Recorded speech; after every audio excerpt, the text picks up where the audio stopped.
ఈరోజు ఎపిసోడ్లో అవని వేదవతి వాళ్ళ ఇంటికి మాయ సంక్రాంతి పండుగ పిలిచినందుకు గాను అద్దం ముందు నిలబడి పూలు పెట్టుకొని రెడీ అవుతూ ఉంటుంది. రెడీ అయ్యి ఇంటి నుంచి బయలుదేరదామని వస్తూ ఉంటుంటే సామి వేసిన మంత్రశక్తి వల్ల అవని అక్కడే ఆగిపోతుంది.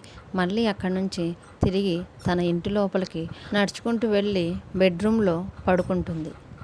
అప్పుడు మాయ తన మనసులో సామి నాకు నిజమైన అవనికి బదులు డూప్లికేట్ అవనిని ప్రవేశపెట్టమన్నాడు అంటే సామికి నిజమైన అవనిని ఆపే శక్తి ఉందట్టుంది అని తన మనసులో అనుకుంటూ ఉంటుంది. మరోవైపు నిజమైన అవని బెడ్ మీద స్పృహ లేకుండా పడుకొని ఉన్నప్పుడు ఆమెలోంచి డూప్లికేట్ అవని బయటికి వస్తుంది. ఆ డూప్లికేట్ అవని తన ఇంటి నుంచి నడుచుకుంటూ వేదవతి వారికి ఇంటివైపు వస్తూ ఉంటుంది. అలా వస్తున్న అవనిని చూసి మాయ అదిగో అవని కూడా వచ్చేసింది, ఇక మనం పండగ మొదలు పెడదామని అవనిని చూసి అంటుంది.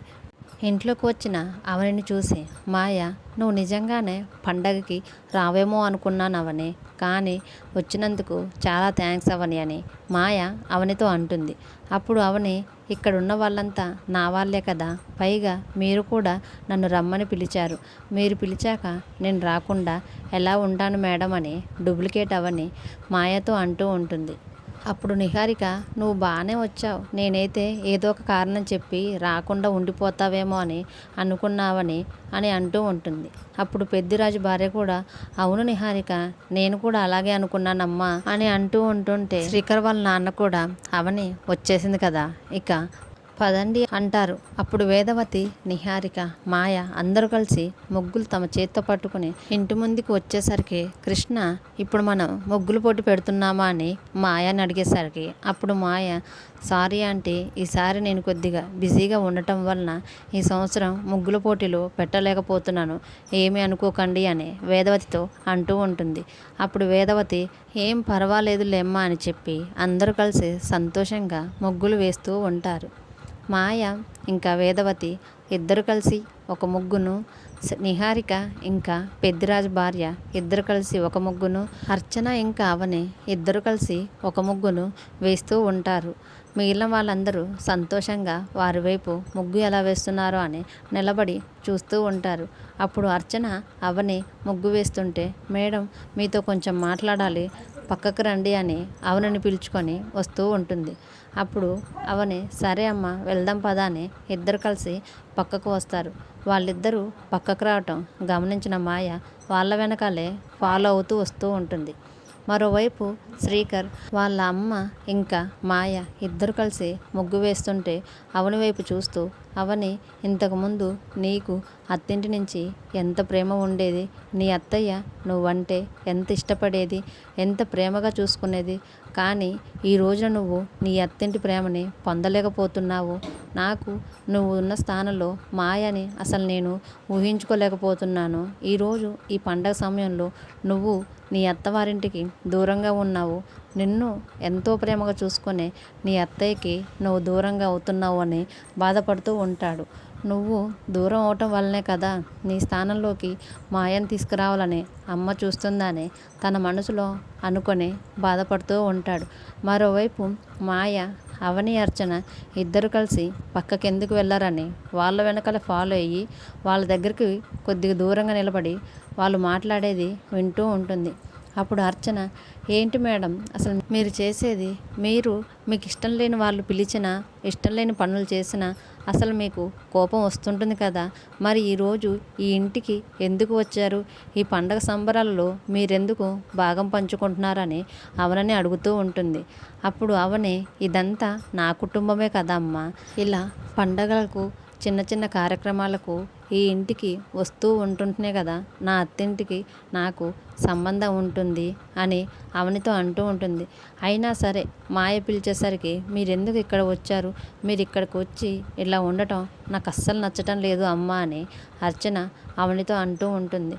అప్పుడు అవని ఇలాగైనా నేను నా అత్తింటి వారికి నా భర్తకి దగ్గరగా ఉంటానేమోనమ్మా, అదేనమ్మా నా చిన్న ఆశ, నా ఈ ప్రయత్నం చూసేనా శ్రీకర్ బావ నాకు మళ్ళీ దగ్గర అవుతాడేమోనని నా ఆలోచన అమ్మ అని అంటూ ఉంటుంది. నా ప్రయత్నం నేను చేస్తూ ఉంటానమ్మా, తర్వాత అంతా అమ్మవారి దయ్య అని అర్చనతో అనటం వల్ల అర్చన సరేనంటుంది. ఈ ఇద్దరు మాట్లాడుకునేదంతా దూరంగా గమనిస్తున్న మాయ, అమ్మయ్య ఇంకా అవని నా అధీనంలోనే ఉంది, ఇక మీదట కూడా ఈ పండగ అయిపోయేంత వరకు అవని ఇలాగే నా అధీనంలో ఉంచుకోవాలి, అర్చనకు కూడా ఏమాత్రం డౌట్ రాలేదని చాలా సంతోషపడుతూ ఉంటుంది. ఈలోపు వేదవతి వాళ్ళు ముగ్గులు వేయటం అయిపోయేసరికి మాయ ఎక్కడుందని అందరూ వెతుకుతూ ఉంటారు. అప్పుడు వేదవతి మాయ ఫోన్ వస్తే మాట్లాడడానికి వెళ్ళినట్టుందిలే అని అందరికీ చెప్తూ ఉంటుంది. కృష్ణ నిహారిక వేసిన ముగ్గును చూసి ఆహా, మా బంగారం వేసిన ముగ్గు అదిరిపోయింది అంతే అని అందరి ముందు అంటూ ఉంటాడు. తర్వాత మాయ అవని ఇద్దరు వచ్చి అందరితో పాటు కలిసి నిలబడతారు. అర్చన కూడా రాబోతుంటే వేదవతి గారి ఇంటి ముందు చిలకమ్మ నాగమ్మ ఇద్దరు కూడా వచ్చి ఉంటారు. వాళ్ళని గమనించిన అర్చన ఇంటి బయటకు వచ్చి గేటు దగ్గర నిలబడి ఏంటి నాగమ్మ, ఏంటి చిలకమ్మ, ఈరోజు నేను పిలవకుండానే నేను చెప్పకుండానే మీరిద్దరు కూడా నన్ను వెతుక్కుంటూ వచ్చారు, ఏంటి విషయం అని వాళ్ళతో అంటూ ఉంటుంది. ఓహో, ఈరోజు సంక్రాంతి పండుగ కదా, నాకు శుభాకాంక్షలు చెప్పటానికి మీరిద్దరూ కలిసి వచ్చారా అని వాళ్ళతో మాట్లాడుతూ ఉంటే మాయ అర్చనను గమనించి దూరంగా నిలబడి చూస్తూనే ఉంటుంది. తర్వాత అర్చన ఏంటి నేను ఇంతసేపటి నుంచి మాట్లాడుతుంటే మీరు ఒక్క మాట కూడా మాట్లాడటం లేదు, ఏదో ఒక పని ఉంటే తప్ప మీరు నా దగ్గరికి నన్ను వెతుక్కుంటూ రారు, ఏదైనా ప్రమాదం కానీ ఆపద కానీ వస్తే మీరు నాకు దాన్ని తెలియజేసి అది ఎలాగైనా నా అంతట నేను తెలుసుకొని ఆ సమస్య తీరేలా చూసుకుంటారు మీరే, అయితే మీరు ఇప్పుడు ఎందుకు వచ్చారో నాకు అర్థం కావటం లేదని మాట్లాడుతూనే ఉంటుంది. అప్పుడు మాయ తన మనసులో వీళ్ళు నిజంగానే డూప్లికేట్ అవనిని గుర్తించటానికే వచ్చినట్టున్నారు, వీళ్ళు నిజంగా నిజమైన అవనిని గుర్తుపట్టి ఉంటే ఇంకా నా ప్లాన్ అంతా పాడైపోతుందని అటుగా వెళ్తున్న అవనిని తన మంత్రశక్తి ద్వారా దగ్గరికి రమ్మని పిలుచుకుంటుంది. మంత్రశక్తి ప్రభావంలో ఉన్న అవని మాయ దగ్గరికి వచ్చి ఏంటి మేడం అని అడుగుతూ ఉంటే మాయ ఒక ప్లాన్ని చెప్తుంది. అప్పుడు అవని వెళ్ళి గేటు బయట నిల్చొని నాగమ్మ చిలకమ్మలతో మాట్లాడుతున్న అర్చన దగ్గరికి వస్తుంది. అర్చన దగ్గరికి వచ్చి ఏంటమ్మా ఈరోజు నాగమ్మ చిలకమ్మలు కూడా వచ్చారేంటి అని అర్చనని అడుగుతూ ఉంటే అదేనమ్మా నేను చూస్తున్నాను, ఏ పని లేనిదే వీళ్ళు నా దగ్గరికి రారు, అలాంటిది ఇప్పుడు ఇలా వచ్చారంటే నాకు ఏదో తెలియజెప్పటానికి వచ్చి ఉంటారమ్మా అని అవనితో అంటూ ఉంటుంది. అప్పుడు అవని నువ్వు ఎంత అడిగినా సరే నాగమ్మ చిలకమ్మ ఏమీ చెప్పటం లేదంటే ఊరికనే వచ్చి ఉంటారులేమ్మా, తొందరగా వీటిని ఇక్కడి నుంచి పంపించి వేసేయని అర్చనతో అంటూ ఉంటుంది. అప్పుడు అర్చన ఉండమ్మా, ఎలాగైనా వీళ్ళు నాకు ఏం తెలియజెప్పటానికి వచ్చారో నేను తెలుసుకుంటాను, నువ్వు లోపలికి వెళ్ళమ్మా, నేను మళ్ళీ వస్తాను అని అవనితో అంటుంది. ఆ మాటలు విన్న అవని కోపంతో ఒక్కసారి చెప్తే నీకు అర్థం కావటం లేదా, ఇంతకుముందే నువ్వు చేసిన పనుల వల్ల నేను చాలా మాటలు పడ్డాను, చాలా తిట్లు మా అత్తయ్య వాళ్ళతోటి పడ్డాను నేను, కాబట్టి ఇప్పటికైనా నువ్వు నా మాట విని వాళ్ళు చూసి గొడవ పెట్టకముందలే ఇక్కడి నుంచి పంపించి వేసేయని కోపంగా అర్చనని తిడుతుంది. అప్పుడు అర్చన ఎందుకమ్మా అంత కోపడుతున్నావు అని అడిగేసరికి అది కాదమ్మా, ఇప్పుడు నాగమ్మని చిలకమ్మని ఇక్కడ వాళ్ళు చూశారంటే మనమేదో కావాలని వీళ్ళని పిలిపించి గొడవ చేస్తామని అనుకుంటారమ్మా, దాంతో పండగ మొత్తం కూడా డిస్టర్బ్ అయిపోతుంది, అందుకే వేదవతి అత్తయ్య వాళ్ళు చూసి గొడవ చేయకముందే ఇక్కడ నుంచి పంపించి వేయమంటున్నానమ్మా అని అంటుంది. అప్పుడు అవని నాగమ్మ చిలకమ్మ వైపు చూసి ఇక్కడ నుంచి మీరు వెళ్ళండి, మనం తర్వాత మాట్లాడుకుందామని వాడితో అంటుంటే నాగమ్మ మాత్రం డూప్లికేట్ అవని చూసి బుసలు కొడుతూ ఉంటుంది. చిలకమ్మ కూడా ఏమాత్రం అక్కడి నుంచి కదలదు. అప్పుడు అవని వీటికి నా మాట కంటే నీ మాటనే ఎక్కువ ఆచరిస్తాయమ్మా, కాబట్టి నువ్వే ఇక్కడి నుంచి వెళ్ళమని చెప్పు అని అర్చనతో అంటూ ఉంటుంది. అప్పుడు అర్చన అవని వైపు చూసి నాకు ఒక అనుమానం మేడం, ఎప్పుడు చూసినా నాగమ్మ మీ మీద ఇలా కోపంగా బుసలు కొట్టడం నేను ఎప్పుడు చూడలేదు మేడం, మరి ఎందుకని ఇప్పుడు మిమ్మల్ని చూసి నాగమ్మ ఇలా కోపంగా బుసలు కొడుతుందని అవనితో అంటుంది.